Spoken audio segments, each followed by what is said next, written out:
What is up, guys? Competitive Call of Duty player FuZe Illusions here, and today I am bringing you a game of Search and Destroy on Express in the game Call of Duty Black Ops 2 from my perspective in the solo league play playlist.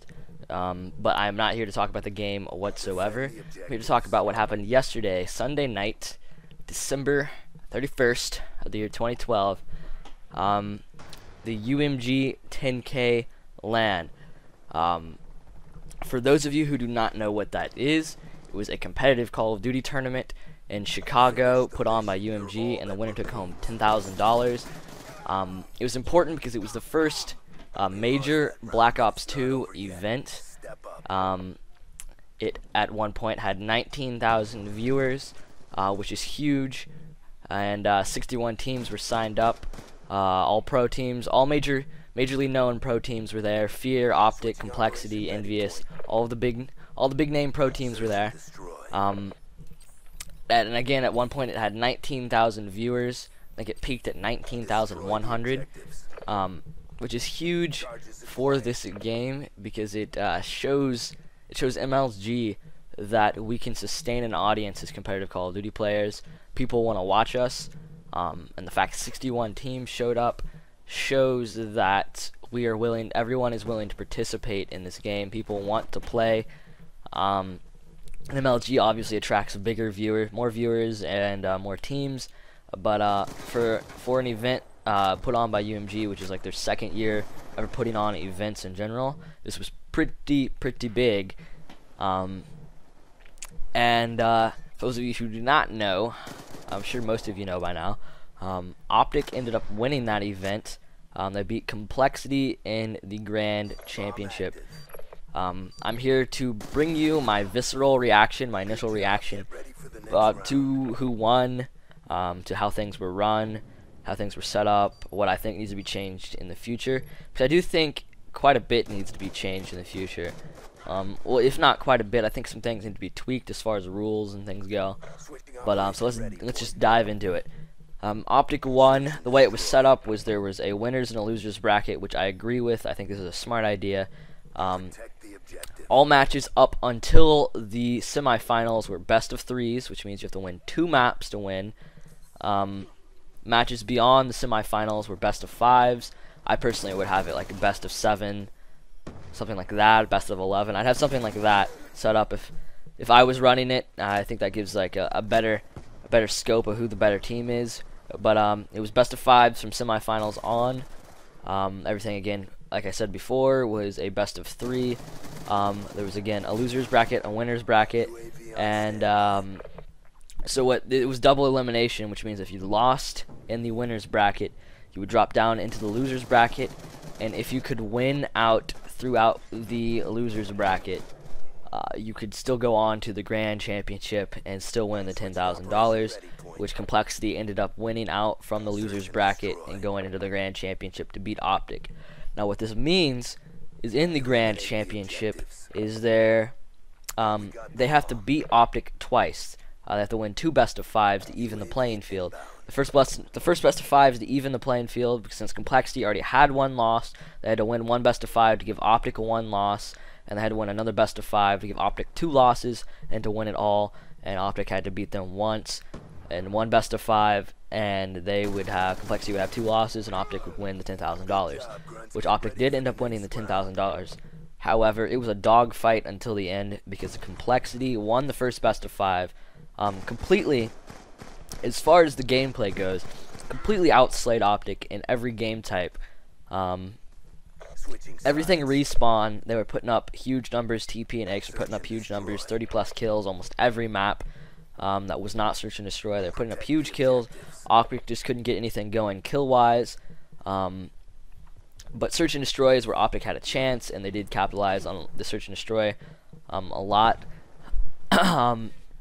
Again, it went to the second best of 5. Optic, I believe they won the CTF. They won 1 hard point, and they won the Search and Destroy. But Complexity ended up taking a 2-1 lead in the best of 5, where they only needed 1 map. And this is where things got really intense. The 4th map played was Hijacked Hardpoint. And it was a complete dogfight. This is where Optic began to show light and show they had a chance at bringing it back. They were down by like 20 points. They were down by a lot in the beginning, and they ended up bringing it back, and then it all depended on the last hard point. Optic ended up controlling the last hard point in the beginning, and they brought like a 5-point lead with like 20 seconds left. Complexity comes into the hard point, kills everyone from Optic, stands in the hard point for about 10 seconds. They take about a 5-second lead, and I believe it was Scump who came in with a clutch play for Optic, taking out Complexity and standing in the hard point for the last remaining 10 seconds to win by like 4 points, I believe it was. It was like a 4-point difference. It was huge. Insanely just fast paced. There was a lot of trash talking going on in the background. It was just insane. And that brought it to the final map, which is the final map in general. Complexity wins, they take home the championship. Optic wins, they take home the championship. Final map was Express, Search, and Destroy. And Optic kind of controlled the whole thing in general. They ended up winning 6-4. If you ask me, they won when they wanted. They won Search and Destroy when they wanted to win Search and Destroy. They often won on the attack. I think they won like 1 or 2 defenses, but it seemed to come down who was attacking. That was the winning team. I might have that mixed up. I cannot remember exactly, but I might have that mixed up. I don't think I do actually. But like I said, Optic won the Search and Destroy. Final map is Search and Destroy. Personally, I think that both teams were very, I think almost every pro team, every major pro team was really weak as far as their Search and Destroy game goes. Teams were winning. It was just straight up it was straight up dogfight. It was a matter of who could win their gunfights and who couldn't. There was really no strategy involved. They would just kind of pick a bomb and everyone would push it. And it was just last man standing kind of thing. I think Search needs to be played by using strategies, routes. I think in Search the ideal goal is to come up behind the opponent to the side, catch them off guard, kill them without a gunfight, kill them cleanly. And I think that's how Search needs to be played. I think it needs to be really deceptive and really strategic.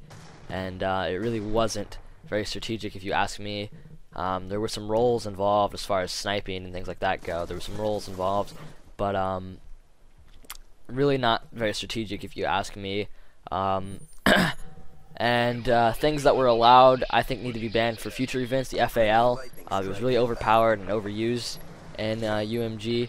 Shotguns were allowed in UMG. I think that needs to go. They were used on hardpoint, hijacked hardpoint quite often. I did not like to see that. I thought that was really stupid.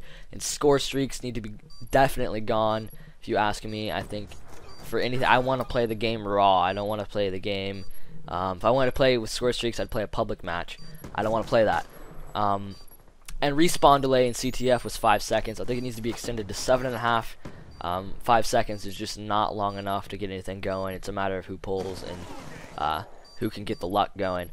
But that is all I have. That's all the time I have. I did not get to talk about everything I wanted to talk about, but that's all the time I have. I hope you enjoyed the video. Please give it a thumbs up, comment, subscribe, follow me on Twitter, and that is all I have for you. So I hope you enjoyed it, and have a good night.